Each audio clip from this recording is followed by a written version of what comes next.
بعث الله إدريس إلى قومه علمه هذه الأسماء فأوحى الله تعالى أن كن سرا في نفسك ولا تبدهن بالقوم فتدعوني بهن قال وإن العاقر عن الله مكانا عليا ثم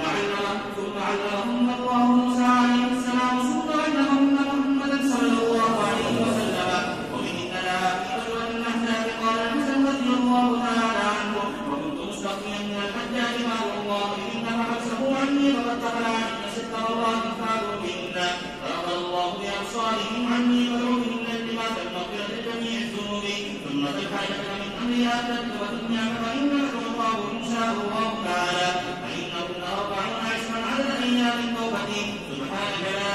إله إلا أنت يا رب كل شيء وإسراه يا إله الثالثة الرحيم جلاله يا إله المحمود في كل شيء فعاله يا رحمن كل شيء وراحمه يا حي لنا حي في دينومة ملكه وبقائه يا قيوم فلا يكون شيء من عمله ولا يفوته مثله يا باقي الباقي أول كل شيء وآخره يا دائم بلا فناء ولا زوال بملكه يا صمد من غير شبيه ولا شيء كمثله يا ضار فلا شيء ضره ولا إمكان بوصفه يا كبير أنت الذي لا يحتاج القلوب لوصف عظمته يا بارئ النفوس بلا مثال ولا من قلبه يا ذاتي الطاهر من كل آفة بوصفه يا كافي المسلم ما خلق من عطاء غيره يا نقيا من كل دور لم تقه ولم يخالفه فعاله يا حنان من كل سيء ومكروه وقياسه ومعاده يا تام فلا تسمح له خلق جلاله وملكه يا حكيم ذا الإله فلا يعاد له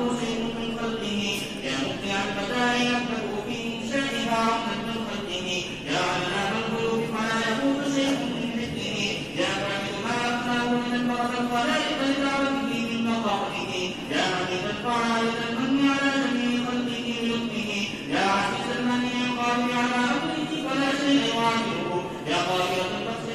يا قاهرة البطش الشديد أنت الذي لا يطاق انتقامه يا قريب المتعالي فوق كل شيء ارتقاؤه يا مذل كل جبار بقهر ما فيه سلطانه يا نور كل شيء يا عدو الطاهر من كل سوء فلا شيء يعارضه من خلقه يا مبدل البرايا وعينها بال بلادها بقدرته يا جليل المتكبر على كل شيء فلا تؤمره وسره وعده يا محمود فلا تبلغ الأوهام كل سمائه ونجده يا ملك يا كريم العبد العبد أنت الذي ولا كل شيء عبده يا عظيم الثناء القابل والعز والمجد والكبرياء فلا يزال عزه يا عجيب فلا تنطق الألسن بكل آلائه وسمائه يا غريب المسيء المتعلمون كل شيء قربه يا غياثي عند كل دورة ولا مزاكي عند كل دعوة اللهم أسألك يا ربي الصلاة على نبيك محمد صلى الله عليه وسلم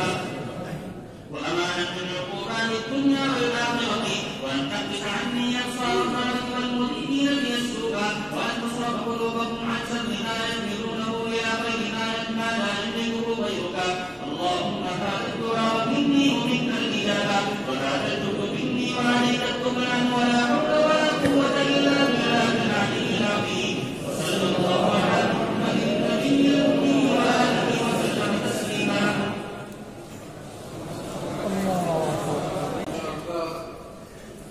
अच्छा पढ़ा ने ये तीनों रिसालों की इजाजत दुआ की जैसे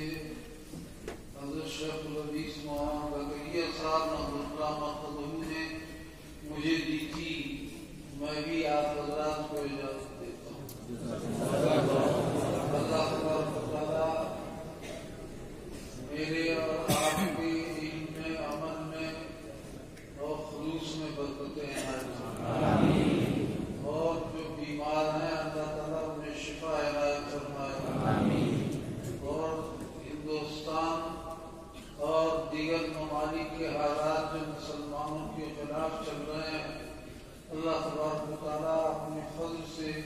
उसे दुरुस्त फरमा दे आमीन और जिन लोगों के दिलों के अंदर कीना और कपट है अल्लाह ताला उसे खत्म फरमा दे आमीन और इसी तरीके से जो हमारे दिलों के अंदर जायज तमन्नाएं हैं अल्लाह ताला उसे पूरा फरमा दे आमीन दारुल जो अपना मादर इल्मी है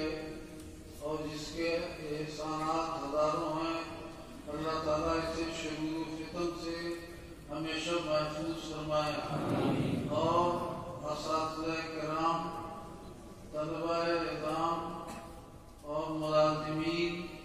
بہی خان جو دارالعلوم کی مدد کرتے ہیں، اللہ تبارک و تعالیٰ انہیں آفات و شرور سے حفاظت فرمائے اور ہر طرح ان کی مدد فرمائے۔ ربنا ظلمنا انفسنا وان لم تغفر لنا وترحمنا لنكونن من الخاسرين آمين۔ ربنا لا تزغ قلوبنا بعد إذ هديتنا وهب لنا من لدنك رحمة إنك أنت الوهاب آمين۔